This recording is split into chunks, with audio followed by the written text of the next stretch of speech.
이 탈춤에 대해서 제가 관심을 갖게 된 거는, 저는 본업이 피부과 의사 아닙니까?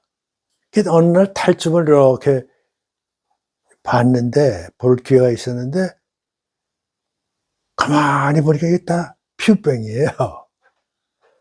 피부병이 많아요. 여기저기서 피부병을 보겠어요. 그래가지고 관심을 갖게 됐죠. 그러면서 이제 그 탈춤하는 데, 놀이하는 데마다 이렇게 가는데, 우리나라 탈춤의 가장 시발은 봉산 탈춤입니다.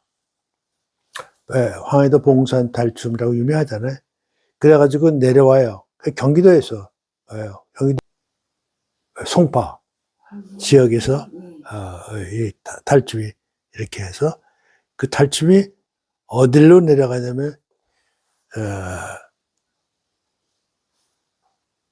충청도에서 거의 이게 없고요.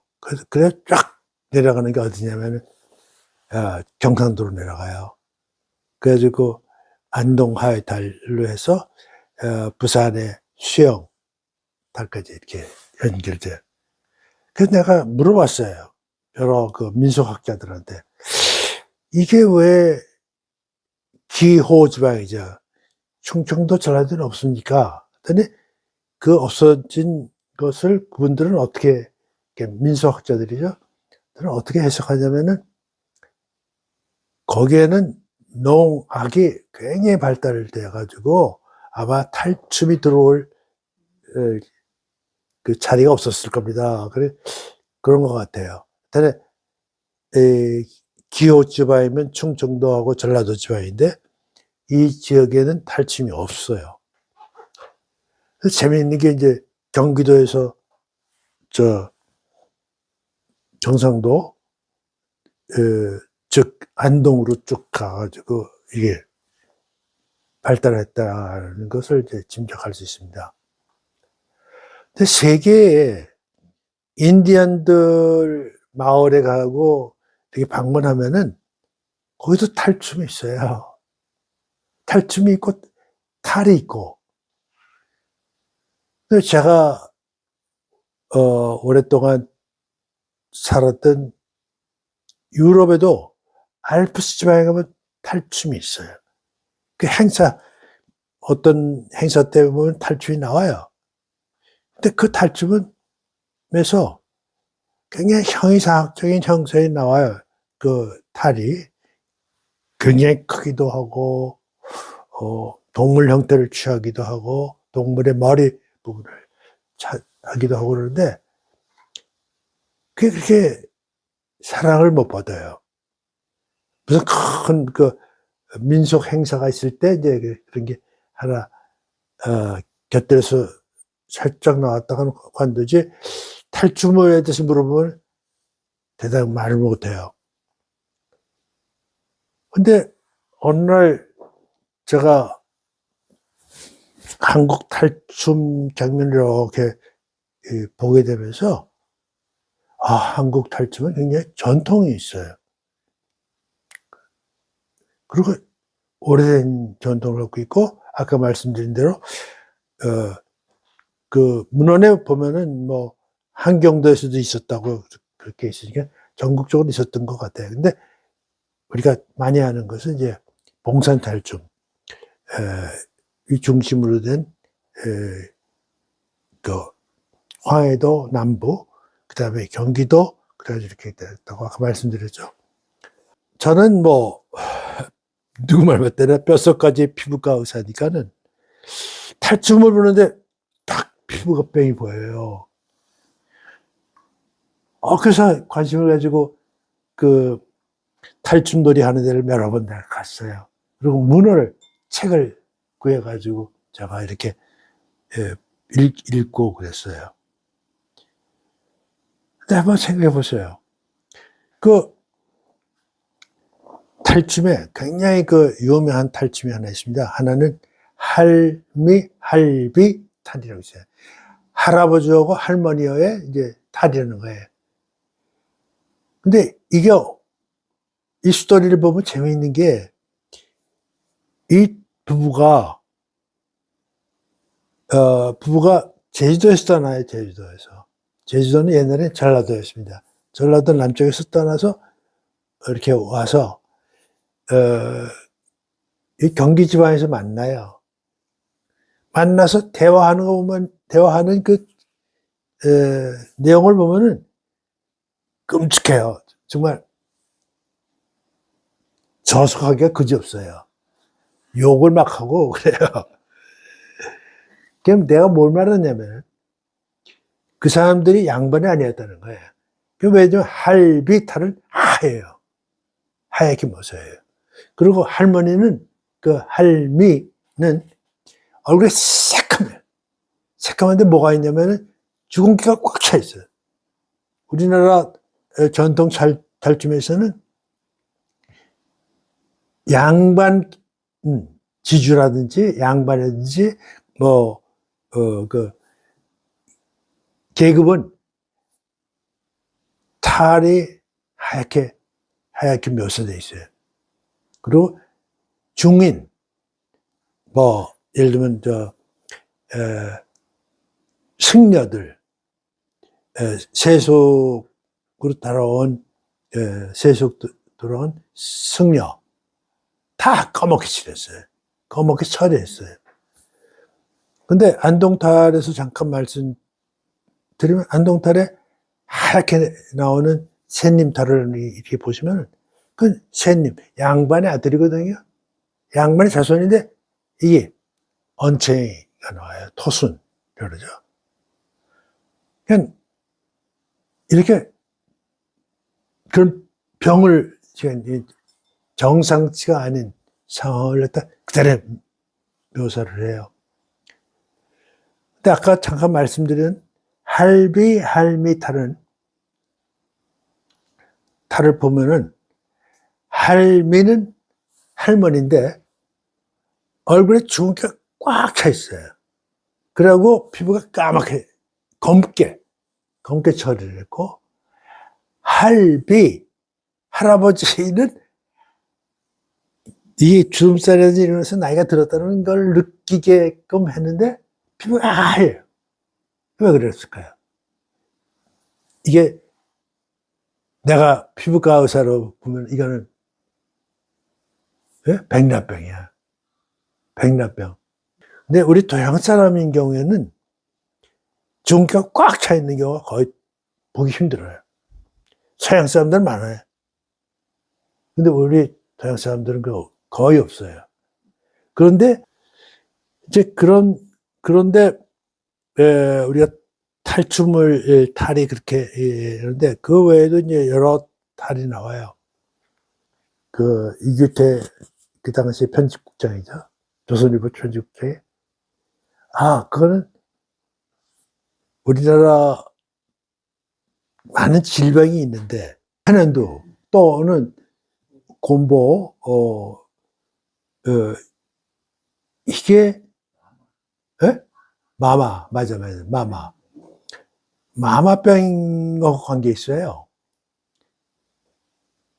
그래서 이 마마병이 이 우리나라 탈춤에 등장하는데 이게 좀 이상하지 않습니까? 그랬더니 그분이 참 재밌는, 정말 박식한 사람이었어요.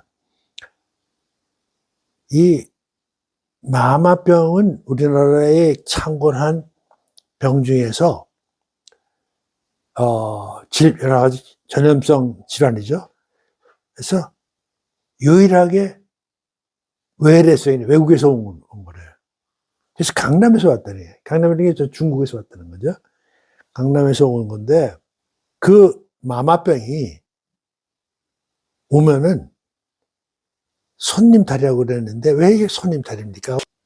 했더니 그분이 손님, 이게 아까도 말씀드렸지만 이게 외래병이에요. 강남에서 왔기 때문에 그렇고, 그게 우리나라에 왔다 하면은 어느 마을에 왔다 하면은 모두가 결혼식이고 뭐 한갑잔치고 뭐 제사도 안 지내고요. 다 아주 겸손하게 지냈대요. 그리고 조용하게. 일체 행사를 안 했대요. 그게 지금 물어보면 뭐예요? 현대역으로는 그 격리거든, 격리. 예? 격리예요. 아이, 그러니까 얼마나 현명해요. 거기에. 그래서 확 들어가는데 이게 여성이래요. 성이. 이게 여성을 비하하는 건 아닌데 이 여성이랍니다. 성적. 그 여성이기 때문에 이제 손님 탈이라고 그랬고, 손님 탈이었는데 이 손님이 여성이었는데 질투가 그렇게 심했대요. 그래서 지나가면서 이 미인 여자는 긁었대. 예? 그래서 공부가 생기게. 질투심이 많은 여성, 유일한 여성 탈이에요. 마마병이 이렇게 전해오는 얘기는 그렇게 재미있는 스토리가 숨어 있어요. 네. 탈춤이 갖고 있는 사회성에 대해서 좀 들어가서 연구를 해보면은 참 재밌어요. 모든 예술에는 무슨 사회적 임팩트라고 그럴까? 사회에 주는 그 메시지가 있지 않겠습니까? 그래서 제가 탈춤에 관심을 가지고 이런저런 책을 갖다가 이렇게 읽으면서, 왜 일본 탈춤에는 피부병이 없을까? 중국 탈춤에는 왜 피부병이 없을까? 근데 우리는 있다.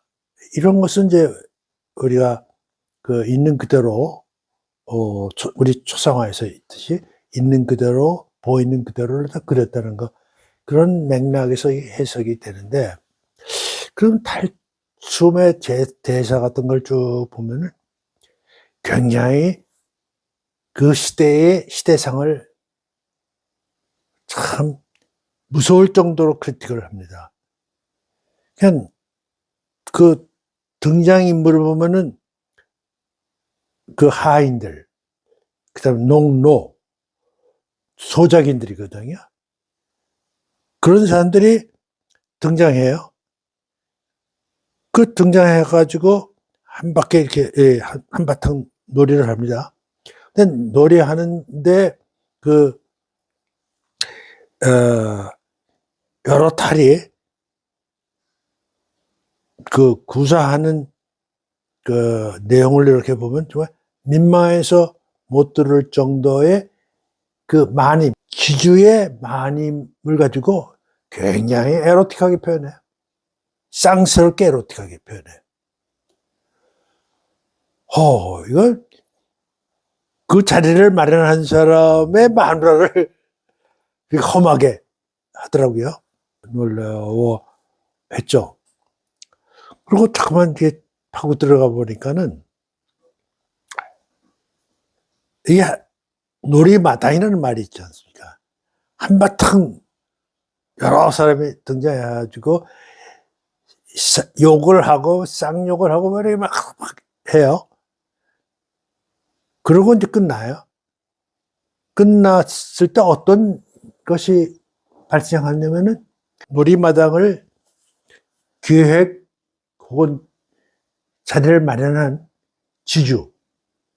지주하고 그 놀이마당에 등장한 인물들이 다 모여서 그날 사용했던 그 탈을 이렇게 한 군데 모아요. 모아서 거기서 지주와 함께 발로 꽉 차고 걸렸다가 파괴시켜요. 밟아버려요. 그래서 우리나라 탈춤은 바가지 바가지로 만들었어요. 그리고 해서 부셔버렸어요. 예, 그런 게 물론 종이탈도 있어요. 근데 전통적으로는 그 바가지 탈이 그렇게 시작했어요. 그래서 함께 이 발로 밟아버려 박살내는 거 아니겠습니까? 그러고는 이제 다 잊어버리는 거예요. 이게 보통 그 차원 높은 카탈리시스이죠. 이런 건 역사에 다른 나라에 없을 거예요. 난 저 민속학에 관심 있어서 이렇게 해봐도 그런 게 없어요. 그러면서 우리 조선시대를 이렇게 돌아보면은 동학난도 있고 무슨 난도 있는데 이게 농업국가 아니었어요. 농업국가인데 조선시대 500년 동안에 농사꾼이 주동이 된 반란은 한 번도 없었어요. 사찰도 있었어요. 홍경래난 같은 것도 뭐 그런 것도 있잖아요. 근데 농민들이 반란을 일으킨 건 한 번도 없어요. 통나시하게요. 그건 왜 그랬을까? 난 탈바가지에서 그 해답이 있는 것 같습니다. 그러니까 이걸 가지고 내가 민속학자들하고 이렇게 얘기해 보면은 나야 이제 피부과적인 측면에서 이제 이 얘기를 했지만은 그 민속학자들은 그걸 인정하더라고요. 내가 만난 그 민속학자들의 숫자는 제한적이긴 하지만은 일리가 있다 하는 차원에서 말씀드리는 겁니다. 이게 참 재밌어요. 우리나라의 역사를 갖다가 이렇게 돌아보면은 그런 측면이 상당히 재미있는 시각이 거기에 묻어 있지 않나